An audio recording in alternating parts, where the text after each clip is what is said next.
तो आज हम लोग पढ़ने वाले अपने पास कोलोइडल सॉल्यूशंस के बारे में। अब हेडिंग डाल सकते हो ऊपर, आप लिखिए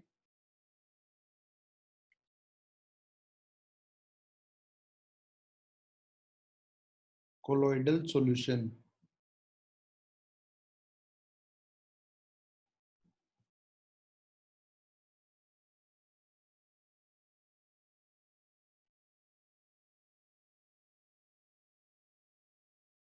ठीक है, अब कोलोइडल सॉल्यूशन बोलो या फिर आप कोलोइड्स बोल लो, एक ही बात है।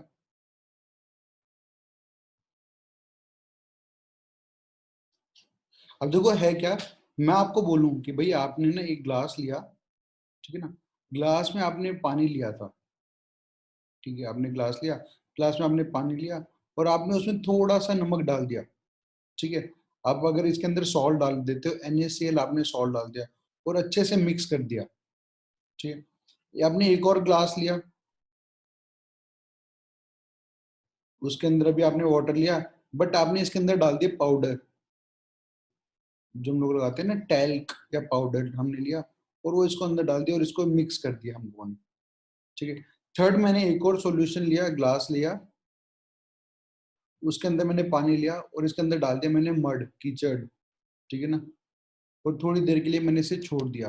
तो देखो क्या होगा, अगर मैं कोई तीसरे इंसान को बुलाऊं जिसने, मैं जब इसके अंदर सॉल्ट डाल रहा था उसने नहीं देखा, मैं उसे जब लाके यहाँ बुलाऊंगा कि भाई आप देख के बताओ इसके अंदर कुछ मैंने मिलाया है या नहीं, तो उसको नहीं पता चलेगा। अगर सॉल्ट का अमाउंट कम है तो वो कहेगा नहीं कुछ भी नहीं मिला रखा है, ये तो कोई और मेरा वाटर है, ठीक है ना। इस टाइप की चीजें जिसके अंदर आप जब सोल्यूट को मिला भी देते हो सॉल्वेंट के अंदर तो भी आपको विजिबल नहीं होता, तो इन सबको बोलते हैं हम लोग ट्रू सॉल्यूशन। इनको क्या बोलते हैं हम लोग? True solution. और ये होमोजीनियसली इसके अंदर मिक्स हो जाता है। दूसरा एक सब्सटेंस ऐसा है, जब इसमें आपने पाउडर मिलाया है तो वो जब आएगा तो आपको देख के बता देगा भाई देखो पानी के अंदर कुछ तो मिला रखा है, बट क्या मिला रखा है ये मुझे नहीं पता, ठीक है। और वो भी अच्छे से मिक्स ही होगा, पूरे के अंदर होमोजीनियसली मिक्स्ड होगा। तो आप कह सकते हैं इस टाइप के सॉल्यूशंस को बोलते हैं कोलॉइड्स या कोलॉइडल सॉल्यूशन कहते हैं, ठीक है। अब यहाँ पर आओगे तो नीचे क्या होगा, नीचे तो मेरा सैंड पार्टिकल सेटल डाउन हो जाएंगे और ऊपर मेरे पास वाटर प्रेजेंट होगा, ठीक है ना। इस टाइप के सब्सटेंस को बोलते हैं सस्पेंशन, जिसमें वो आते ही बता देगा कि भाई देखो नीचे तो क्या हो गया, मेरे मिट्टी या फिर मड जो था वो सेटल डाउन हो गया और ऊपर वाटर प्रेजेंट था, तो ये होते हैं मेरे सस्पेंशन होते हैं, ठीक है। तो अभी हम लोग क्या करेंगे, तीनों चीजों को डिफाइन करेंगे अलग अलग लेके, भाई कि मेरे पास ट्रू सॉल्यूशन क्या होते हैं, कोलोइड्स क्या होते हैं और सस्पेंशन क्या होता है, ठीक है। मेनली हम लोगों को पढ़ना है यहाँ पर कोलोइड्स के बारे में। तो पहले हम लोग क्या करते हैं, इन तीनों का तीनों को अलग अलग डिफ्रेंशिएट कर लेते हैं, तब जाके हम लोग क्या करेंगे कोलोइड्स की डेफिनेशन लिखेंगे। तो आप करना क्या है, यहाँ पर थोड़ी सी जगह छोड़ देना, ठीक है। फिर आप नेक्स्ट उस पर थोड़ी सी चाहिए, बस 3-4 लाइन के लिए जगह चाहिए, अब 4 लाइन की जगह छोड़ देना, ताकि आप यहाँ कोलॉइड्स की डेफिनेशन लिखोगे। उससे पहले मैं आपको इन तीनों का डिफरेंशिएशन बताता हूँ। तो आप इनका डिफरेंस लिखना पहले।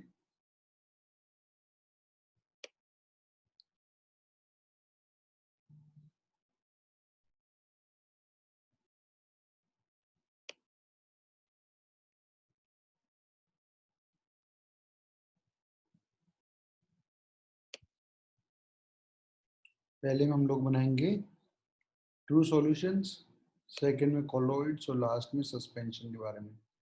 तीनों के बारे में आपको पता होना चाहिए, तो अब तीनों चीज़ यहाँ पर लिखते जाएंगे। सबसे पहला यहाँ पर ये होगी,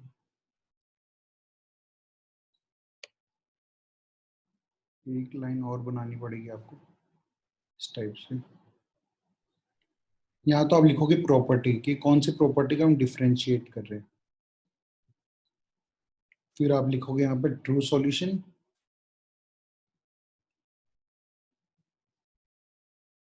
यहाँ आप लिखोगे कोलॉइड्स, लास्ट में आप लिखोगे सस्पेंशन, ठीक है। अब पहली प्रॉपर्टी जो हम लोग कंपेयर करने वाले हैं वो है पार्टिकल साइज।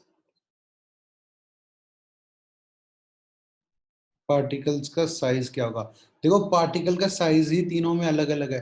यहाँ पर पार्टिकल का साइज इतना छोटा है कि आपको दिखता ही नहीं है, यहाँ थोड़ा सा बड़ा है कि आपको दिख जाता है कि भाई कुछ मिला रखा है, यहाँ पर और बड़ा है कि आपको अलग से ही वो दिखाई देता है कि भाई इसके अंदर मैंने कीचड़ मिला रखा है या मड मिला रखा है, सैंड पार्टिकल्स मिला रखे हैं, आपको अलग से ही दिखाई दे जाता है। तो मेन प्रॉपर्टी इनमें जो आती है वो पार्टिकल साइज का ही होता है। तो फर्स्ट पार्ट, ट्रू सॉल्यूशन में पार्टिकल्स का साइज कैसा होगा, बहुत ज्यादा छोटा होगा, तभी आपको दिखाई नहीं देते। तो इनकी साइज जो होती है वो 1 नैनोमीटर से भी छोटी होती है। 1 nanometre is equal to 10⁻⁹ metres के बराबर होता है। ठीक है, तो 1 नैनोमीटर से भी छोटा होगा। कोलॉइड्स में वो साइज थोड़ी बड़ी हो जाती है, फ्रॉम 1 नैनोमीटर टू 1000 नैनोमीटर्स तक अगर पार्टिकल की साइज है तो फिर मैं उसे क्या कहता हूँ कि वो मेरे कोलॉइड्स हैं। और अगर उनकी साइज 1000 नैनोमीटर से बड़ी है तो वो किस में आ जाते हैं, मेरे पास सस्पेंशन के अंदर आ जाते हैं। दूसरी चीज, अब नेचर की बात करते हैं।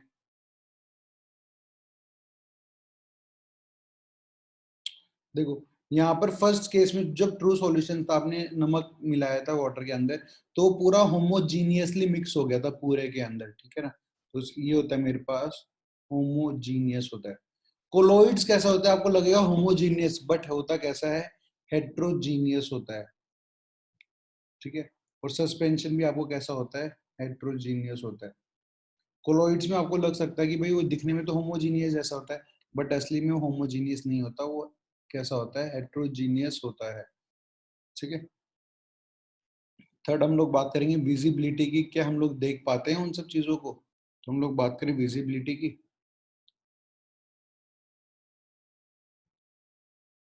विजिबिलिटी में क्या है कि अगर आपको इसके छोटे छोटे पार्टिकल्स देखने हैं सॉल्ट के, तो आप वैसे नेकेड आई से नहीं देख सकते, आपको माइक्रोस्कोप के नीचे लगा के देखना पड़ेगा कि भाई ये मेरे पास जैसे ट्रू सॉल्यूशंस है, आपने यहाँ पर सॉल्ट मिला रखा है अगर, ठीक है ना, तो आप नेकेड आई से भी नहीं देख सकते, और माइक्रोस्कोप के अंदर भी शायद ही आप देख पाओ। ठीक है, ऐसा नहीं है कि आप देख पाओगे आसानी से, तो नहीं देख पाते। कोलॉइड्स के अंदर क्या होता है कि अगर आपने कोलॉइड्स मिला रखे हैं तो वो विजिबल होते हैं माइक्रोस्कोप के अंदर भी। पार्टिकल्स की बात कर रहा हूँ, ठीक है ना, क्योंकि पार्टिकल्स कहाँ कहाँ पर हैं ये, बट इसके अंदर सस्पेंशन में तो क्या आपको बाहर से दिख जाता है कि भाई यहाँ पर मेरा मिट्टी है, यहाँ पर मेरा स्टोन है, यहाँ पर क्या है। ठीक है, तो आप यहाँ पर लिखिए सबसे पहले इसके अंदर, not visible even under microscope.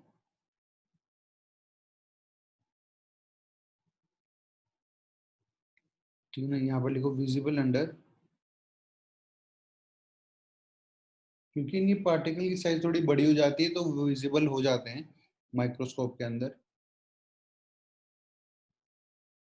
और सस्पेंशन में मेरे पास कैसा होगा, visible under naked eyes also।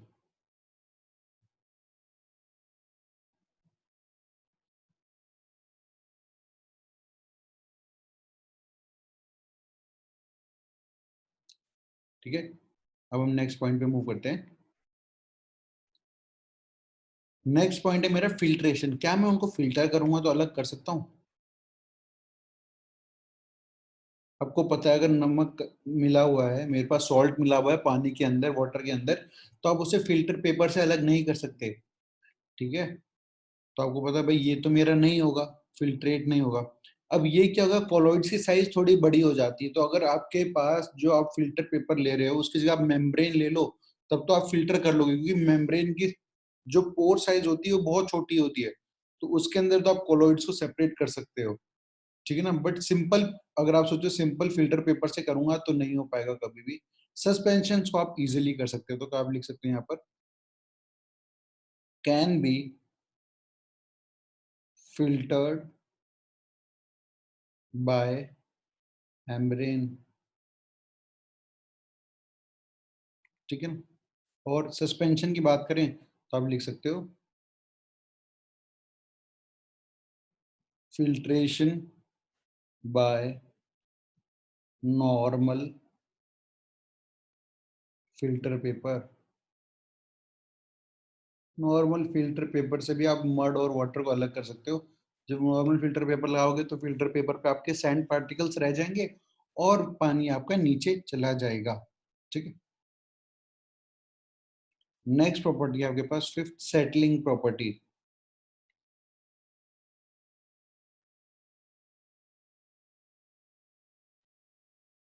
Under gravity, अगर मैं ग्लास के अंदर नमक डाल के छोड़ दूं, मतलब मिक्स करके, तो थोड़ी देर के बाद देखूंगा तो जो नमक के मॉलिक्यूल्स हैं वो नीचे सेटल नहीं होते, वो उसी के अंदर ही होमोजीनियसली कैसे होते हैं, मिक्स हो चुके होते हैं। ठीक है, ऐसा नहीं कि आपको नीचे मिल जाएंगे सेटल हुए। ठीक है, तो हम लोग कह सकते हैं कि भाई ये तो नहीं होते मेरे पास सेटल। आपके पास ये क्या होता है, कोलॉइड्स भी नीचे सेटल नहीं होते, बट अगर आपको कोलॉइड्स को सेटल करना है तो आपको कॉन्फ़िगरेशन करना पड़ेगा। कॉन्फ़िगरेशन क्या है कि आप उसको कोलॉइडल सॉल्यूशन को लोगे और बहुत तेज से रोटेट करोगे।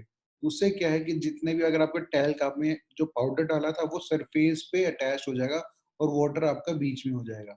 ठीक है, आप लिख सकते हो, do not settle under gravity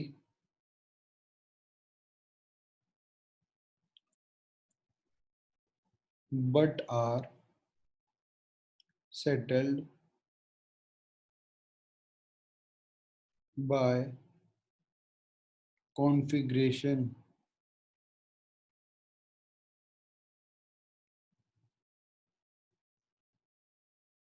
ठीक है, और ये मेरे को पता ही है भाई, मैं थोड़ी देर के लिए मिट्टी को पानी में छोड़ दूंगा तो क्या होगा, जितने भी सैंड पार्टिकल्स वो नीचे सेटल हो जाएंगे और वाटर मेरा ऊपर आ जाता है, ये तो नॉर्मल सी बात है। तो ये तो मेरा क्या होगा, आराम से इजीली क्या हो जाता है, सेटल हो जाता है। तो भाई अगर मैं कोलॉइड्स की बात करूं, ये मुझे तो पढ़ना है इस टॉपिक के बारे में, तो अगर मैं कोलॉइड्स की बात करूंगा तो क्या कह दूंगा भाई, होमो हेट्रोजीनियस मिक्सचर होता है जिसकी पार्टिकल साइज इतनी होती है। ठीक है, तो बस आप इसकी डेफिनेशन लिख सकते हो, आप कोलॉइड्स की आप डेफिनेशन लिखिए कोलॉइड्स के लिए। Colloids are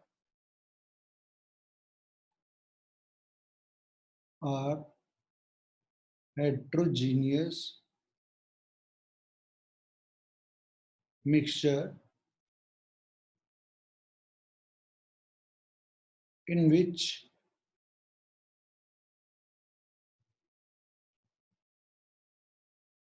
very fine particle,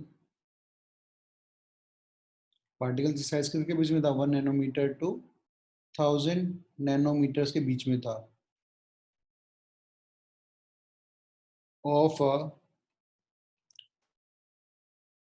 substance. फिर यहाँ थोड़ी सी जगह छोड़ना, यहाँ से यहाँ तक, ठीक है, of a substance are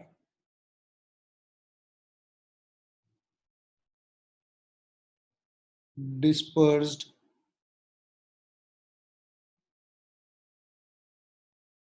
another substance। देखो यहाँ पर दो वर्ड काम आते हैं, एक आपका होता है डिस्पर्स्ड फेज और एक होता है डिस्पर्स्ड मीडियम। डिस्पर्स्ड फेज कैसा होता है, जब हम सॉल्यूशन बनाते थे, सॉल्यूशन बनाते टाइम मैं क्या करता था, सॉल्वेंट लेता था, ठीक है ना, सॉल्वेंट, और सॉल्वेंट में क्या मिलाता था मैं बाहर से, सॉल्यूट मिलाता था। तो सेम यहाँ पर भी होता है, एक होता है डिस्पर्स फेज्ड जिसको मैं डीपी बोलता हूँ, वो सॉल्यूट की तरह ही काम करता है, और एक होता है डिस्पर्स मीडियम जो डीएम के बराबर है, वो आपका सॉल्वेंट की तरह काम करता है। तो आप लिख सकते हो very fine particles of a substance, किसके होंगे, वो डिस्पर्स्ड फेज के होंगे। तो आप लिख सकते हो यहाँ of a substance dispersed phase are dispersed into another substance, and another substance कौन सा था मेरा, ब्रैकेट में आप लिखना dispersed medium। ठीक है ना, तो आपको ये याद रखना है कि डिस्पर्स्ड फेज क्या होता है, जो आपके पास सोल्यूट की तरह होता है, और डिस्पर्स्ड मीडियम कैसा होता है, आपके एक सॉल्वेंट की तरह होता है कोलोइडल सॉल्यूशन के अंदर। जैसे मैंने वाटर के अंदर पाउडर डाला था, टैल्क डाला था, तो टैल्क जो था आपका डिस्पर्स्ड फेज था, और जो वाटर आपने लिया था अमाउंट में वो आपका डिस्पर्स्ड मीडियम था। ठीक है ना, जिसे हम डिस्पर्जन मीडियम कहते हैं। तो आप ये चीज लिख सकते हो, डिस्पर्स फेज होता है सिमिलर टू सोल्यूट होता है। ठीक है, डिस्पर्स्ड फेज सोल्यूट के जैसा होता है और डिस्पर्स मीडियम आपके सॉल्वेंट के जैसा होता है। चलो, अब हमने जैसे कोलॉइड्स के बारे में पढ़ा, हमने यहाँ कोलॉइड्स की प्रॉपर्टीज भी देख ली। भाई कोलॉइड्स मेरे इतने साइज में होंगे, हेट्रोजीनियस होगा, माइक्रोस्कोप के नीचे विजिबल होगा, फिल्टर पेपर से तो नहीं फिल्टर होगा, बट मेम्ब्रेन से आप इसको इजिली फिल्टर कर सकते हो, और ये सेटल डाउन नहीं होता ड्यू टू ग्रेविटी। ठीक है, अब क्या हुआ मेरे पास, जो ये साइज दिया मैंने 1 नैनोमीटर टू 1000 नैनोमीटर, इसके बीच में बहुत सारे पार्टिकल्स होते हैं, क्लासिफिकेशन होती है कोलॉइड्स की। ठीक है, डिफरेंट डिफरेंट बेसिस पे क्लासिफिकेशन की गई है कॉलॉइड्स की, जो भी हम लोग पढ़ने जा रहे हैं आगे। तो आप ऊपर हेडिंग डालिए अब,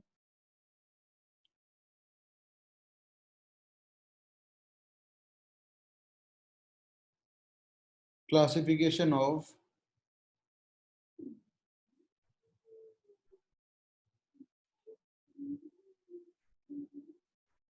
colloids.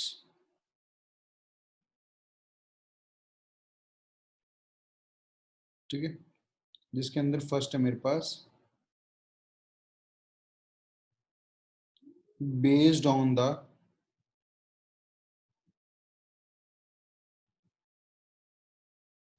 Physical state of dispersed phase and dispersed medium, जिसको मैं डीपी एंड डीएम बोल रहा हूँ। ठीक है, डीपी आपका डिस्प्ले पिक्चर नहीं है,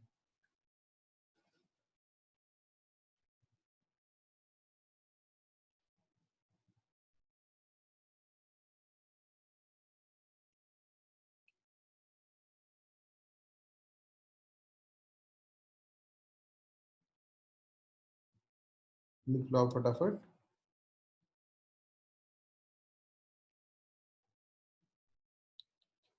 ठीक है, तो हम लोग अब टेबल बनाएंगे। कैसी टेबल? जो हमने सॉल्यूशन चैप्टर में बनाई थी, कि मेरा सॉल्यूट होता था, सॉल्वेंट होता था, फिर हम दोनों को मिला के एक सॉल्यूशन बनाते थे, और उनके एग्जाम्पल कुछ इसी प्रकार से अब हम लोग यहाँ भी बनाने वाले हैं। तो आप एक टेबल बनाओ।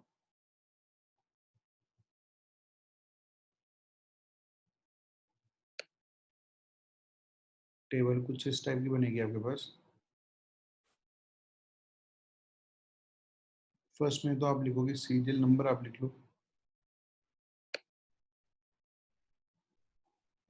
दूसरे में आपके पास होगा डिस्पर्स्ड फेज कौन सा है, डिस्पर्स्ड मीडियम कौन सा है,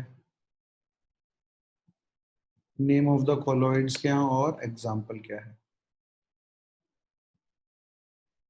इस टाइप से आपको एक टेबल बनानी है।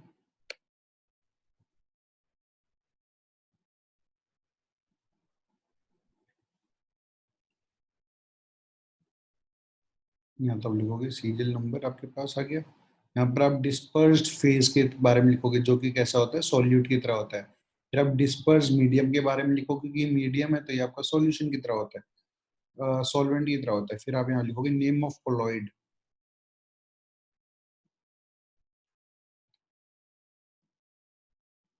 जिसको आप सोल भी बोलते हो, याद रखना, ठीक है ना। कोलॉइड्स को आप सोल भी बोलते हैं, कोलॉइडल सॉल्यूशन भी बोलते हैं, कोलॉइड्स भी बोलते हैं, या सोल भी बोलते हैं। और यहाँ लिखेंगे हम लोग उनके एग्जाम्पल। तो फर्स्ट की बात करते हैं हम लोग। डिस्पर्स्ड फेज में से कैसे लेता हूँ, मतलब सॉल्यूट जो ले रहा हूँ मैं, सॉलिड सॉलिड सॉलिड ले रहा हूँ पहले। ये भी सॉलिड है, सेकंड वाला केस और थर्ड केस, तीनों में कैसा है, ये भी सॉलिड, ये भी सॉलिड। ठीक है, डिस्पर्स्ड मीडियम मैंने पहले ले लिया आपके पास, सॉलिड। ठीक है, आपने क्या किया, सॉलिड के अंदर सॉलिड को जब आप मिला रहे हो, तो वहां तो सॉल्यूशन चैप्टर में हम उसे क्या बोलते थे, सॉलिड सॉल्यूशन, बट यहाँ पर हम इसे बोलते हैं सॉलिड सॉल। क्या बोलते हैं, सॉलिड सॉल। सॉल रिप्रेजेंट करता है कॉलॉइड्स को। इसका एग्जांपल होता है आपके पास जेम स्टोन्स होते हैं, आपके आपने देखा होगा, एक जेम स्टोन के अंदर दूसरा कलर आ रहा होता है, या दूसरा सॉलिड मिला हुआ होता है। ठीक है, या फिर आप बात कर सकते हो ग्लास पेंट्स के बारे में, कलर्ड ग्लास आपने देखे हैं, एक ग्लास कुछ कलर का होता है, दूसरा किसी और कलर का होता है। ठीक है, तो आप इसका एग्जांपल लिख सकते हो जेम स्टोन्स। दूसरी चीज आप लिख सकते हो कलर्ड ग्लास।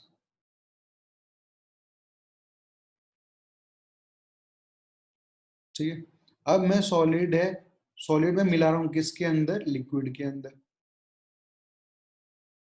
सॉलिड्स को आप जब लिक्विड में मिलाओगे तो आप इस टाइप के सॉल्यूशन को बोलते हो सॉल या फिर लिक्विड सॉल्व। इसका एग्जांपल होता है आपके पास पेंट्स।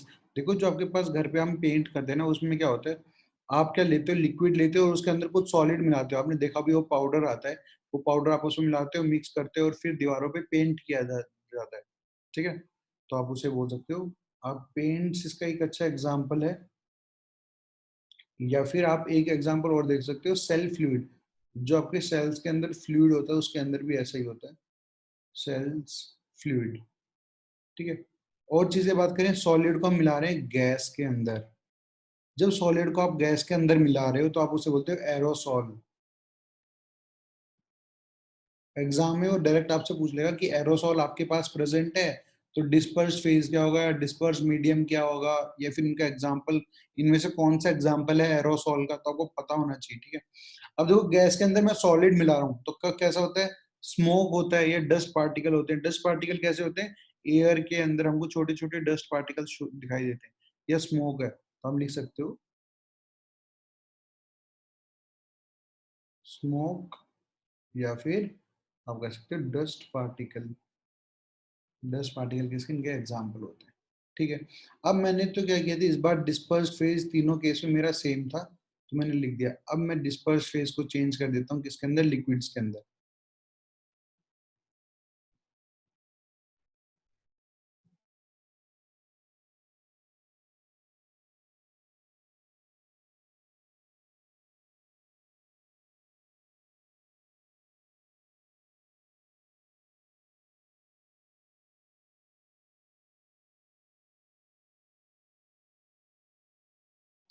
मैंने disperse phase liquid liquid liquid ले लिया, और अब डिस्पर्स मीडियम में क्या करूंगा, दूसरा कोई सब्सटेंस ले लूंगा। जैसे पहले लूंगा सॉलिड। तो देखो लिक्विड मिला रहे हो आप किसके अंदर, सॉलिड्स के अंदर। तो इसका सब, और इस टाइप के सॉल्यूशन को या कोलॉइड को हम लोग क्या बोलते हैं, जेल। क्या बोलते हैं, जेल बोलते हैं इसको। जेल का मतलब है आप लिक्विड मिला रहे हो किसके अंदर, सॉलिड्स के अंदर।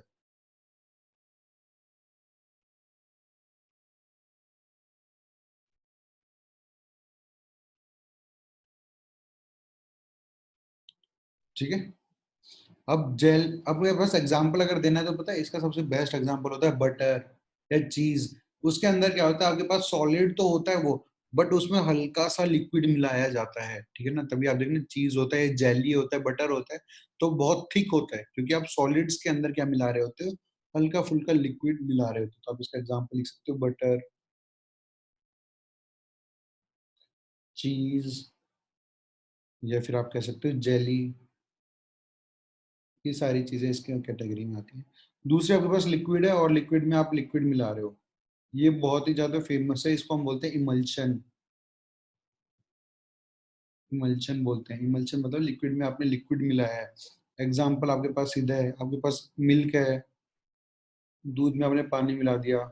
ठीक है, या फिर ऑयल इन वाटर।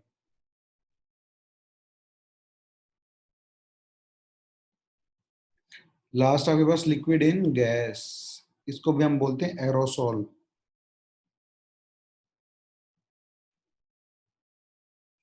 ठीक है ना, आप क्या कर रहे हो, लिक्विड मिला रहे हो गैस के अंदर। तो अब देखो, हम हमारे पास स्प्रे होता है डिओड्रेंट्स के ना, तो आप डिओड्रेंट को जब स्प्रे करते हो तो एयर के अंदर क्या रहता है, लिक्विड पार्टिकल स्प्रे करते हैं वो। ठीक है, तो परफ्यूम होता है, फॉग भी होता है, हल्के हल्के वाटर ड्रॉपलेट्स प्रेजेंट होती हैं किसके अंदर, एयर के अंदर। तो अब इसका एग्जांपल लिख सकते हो, फॉग लिख सकते हैं, या फिर हम लोग लिख सकते हैं परफ्यूम।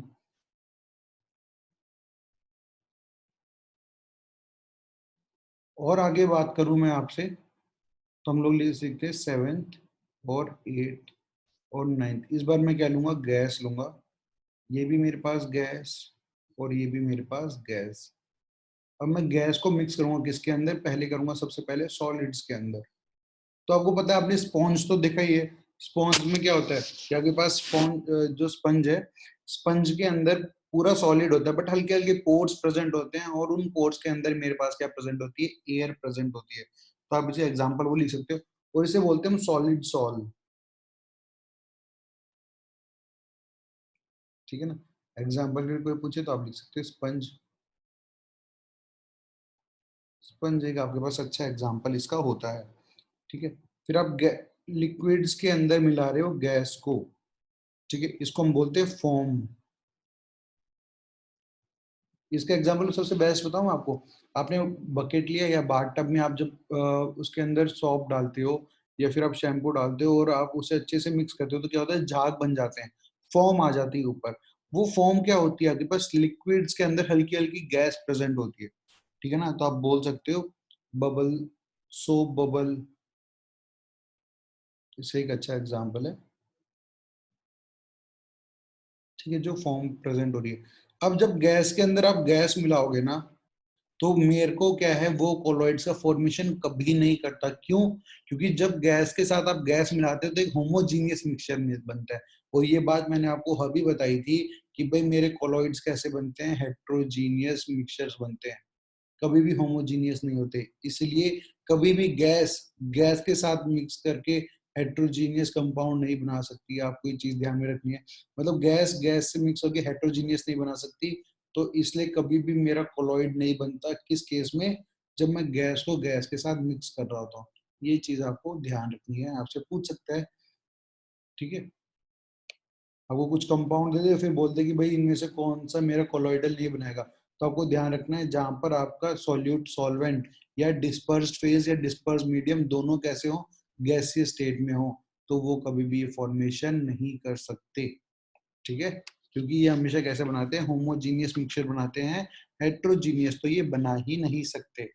तो फर्स्ट क्लासिफिकेशन ऑन तो मैंने आपको करवा दिया, on the basis of physical state of dispersed phase and dispersed medium.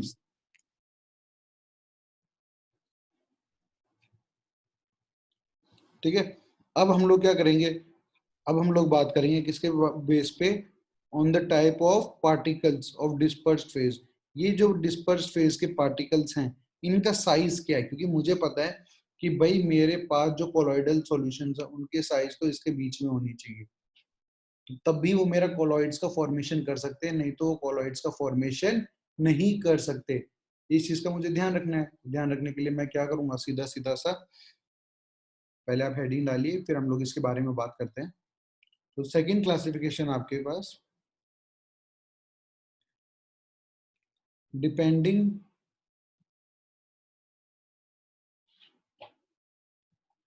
On type of particle of dispersed phase. Dispersed phase के पार्टिकल का साइज क्या है। ठीक है, तो इसके अंदर मेरे पास कुछ क्लासिफाई होता क्या है, मैं बताता हूँ आपको। पहले पहले मैं आपको ऐसे हल्के में समझा देता हूँ। आपको पता कि भाई मेरा कोलॉइड सॉल्यूशन जो है वो उसकी रेंज 1 नैनोमीटर से 1000 के बीच में होनी चाहिए। कई बार क्या होता है, वो पार्टिकल समझ लो 0.5 नैनोमीटर का है, तो भाई वो 0.5 नैनोमीटर का है, तब तो वो कोलॉइड बना ही नहीं पाएगा। बट वो एक पार्टिकल क्या करे, 3 पार्टिकल एक दूसरे के साथ ऐड हो जाए, तो मुझे पता है कि भाई अब इसका साइज कितना हो गया, 1.5 नैनोमीटर हो गया। ठीक है, क्योंकि 3 पार्टिकल एक दूसरे के साथ मिक्स हो चुके हैं। तो जब ऐसा हो जाएगा तब तो वो कोलॉइड्स की रेंज के अंदर आ जाएगा और वो कोलॉइडल्स का फॉर्मेशन कर लेता है। कब? अकेला तो नहीं कर सकता, बट कुछ ऐड हो जाए तब वो क्या कर सकता है, कोलॉइड्स का फॉर्मेशन कर सकता है। इसी बेसिस पे अपनी फर्स्ट कैटेगरी है, नाम लिखिए आप, this is a multi molecular, multi molecular colloids. कि मतलब आपको बहुत सारे ऐड करने पड़ेंगे तभी जाके क्या होगा, एक का फॉर्मेशन होगा। तो आप लिख सकते हैं, in this type of colloids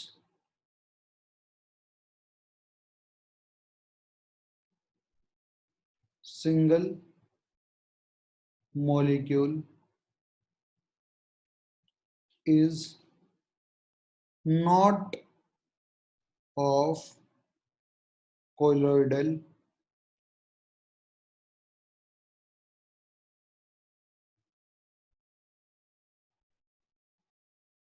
range,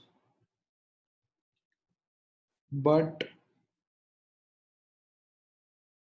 these molecule may aggregate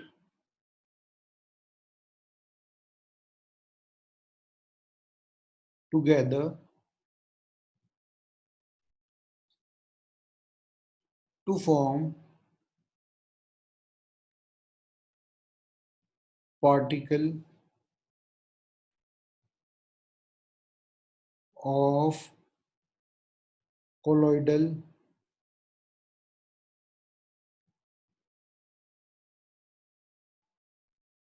range, and therefore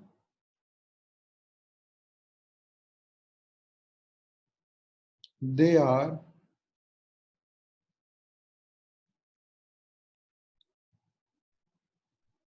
known as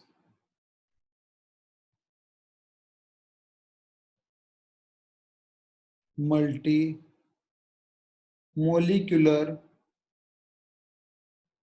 colloids. ठीक है ना, these are known as multimolecular colloids. अगर इसका एग्जांपल लूं तो सबसे अच्छा इसका एग्जांपल है मेरे पास सोल ऑफ सल्फर. आपका एक, अगर आप एसिड मॉलिक्यूल लेते हो, कितना, एक एसिड मॉलिक्यूल अगर आपने लिया तो वो मेरा कोलॉइड का फॉर्मेशन नहीं कर सकता. ठीक है, तो क्या होता है, आपके पास 100 या 200 इनको मिलना पड़ता है, तब जाके वो कोलॉइड्स का फॉर्मेशन कर सकते हैं. तो अकेला तो ये नहीं कर पाता. पर अगर मैं 100 एसिड मॉलिक्यूल्स को लगाऊंगा तब वो एक कोलॉइड का फॉर्मेशन कर लेता है. तो हम लिख सकते हैं in one colloidal particle there are around 100 S8 molecule. कम से कम 100 एसिड मॉलिक्यूल्स को क्या करना पड़ता है, एग्रीगेट होना पड़ता है, तब जाके इसका फॉर्मेशन होता है. ठीक है, फर्स्ट तो मेरे पास था मल्टी मॉलिक्यूलर कॉलॉइड्स. अब जो अपने पास सेकंड कैटेगरी है वो आपके पास मैक्रोमोलिकुलर, मतलब अकेले का साइज इतना होता है कि वो इजीली कॉलॉइड्स का फॉर्मेशन कर लेता है. तो अब सेकंड कैटेगरी के अंदर लिखो मैक्रो मोलिकुलर कोलॉइड. आप कभी देखना, आपने अगर है ना आलू लिया है और आलू को काट कर आप पानी में डाल दो, तो आप थोड़ी देर में पानी का जो कलर ना वो कुछ व्हाइटिश सा हो जाएगा. क्यों? क्योंकि वो आलू के अंदर जो स्टार्च प्रेजेंट होता है वो वाटर के साथ क्या करता है, कोलॉइड का फॉर्मेशन स्टार्ट कर देता है. ठीक है ना, इसलिए. तो आप लिखो इसके अंदर in these type of colloids particles are already in colloidal range. तो पहले से ही क्या होते हैं, कोलॉइडल रेंज के अंदर होते हैं. एग्जाम्पल की आपसे कोई बात करे तो आप एग्जाम्पल दे सकते हो उसे. स्टार्च हो मेरे पास, या फिर आपके पास कोई प्रोटीन्स हो, या फिर आप एंजाइम्स की बात कर लो. इनमें से कोई भी चीज आपके पास प्रेजेंट हो तो ये काम करता है डिस्पर्स्ड फेज का, और आप इसे मिक्स कर दो किसके अंदर, वाटर के अंदर. वाटर काम कर रहा होता है जिसका, डिस्पर्स्ड मीडियम का. तो उसके अंदर इजीली क्या हो जाते हैं, कोलॉइड्स का फॉर्मेशन वो इजीली कर लेता है.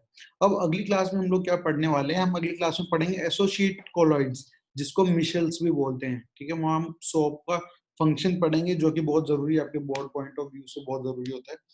ठीक है ना, और आपसे पूछ लेता है कि सोप कौन से एलिमेंट से बनता है, सोप में क्या क्या पार्ट्स होते हैं, जैसे हाइड्रोफिलिक पार्ट, हाइड्रोफोबिक पार्ट क्या होते हैं, मिसल्स कैसे फॉर्म करते हैं, मिसल्स की प्रॉपर्टी क्या होती है. और वहां पर दो तीन टर्म है जो कि बहुत ज़्यादा ज़रूरी होती हैं। सीएमसी जैसे आपसे पूछ लेता है क्या होता है, क्राफ्ट टेम्परेचर क्या होता है, आपसे इन सब चीज़ों के बारे में एग्ज़ाम के अंदर भी डायरेक्टली क्वेश्चन पूछा जाता है, ठीक है? तो इससे आगे हम लोग पढ़ेंगे अगली क्लास के अंदर।